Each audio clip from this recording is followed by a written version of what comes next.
ഗാസത്തെരുവിലെ ചോര കണ്ടേ ഞാനും എഴുതട്ടൊരു കണ്ണീർ കാവ്യം. പിഞ്ചോമന മക്കളെ ചോരക്കായി ദാഹിച്ചലയുന്ന ചെന്നായ്ക്കൂട്ടം. മരിച്ചത് ഞാനല്ല, നീയാണ് മുസ്ലിമേ. ഫാസിസ തടവറയിൽ അടിമയായി നിൽപ്പോ നീ എന്ന് തീരും ഈ കണ്ണുനീരിൻ മോചനം നേടുകയേ.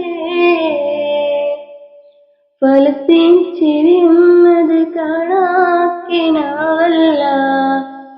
അറബിപ്പൻ വിളയുന്ന കാലം വരുന്നുണ്ട്.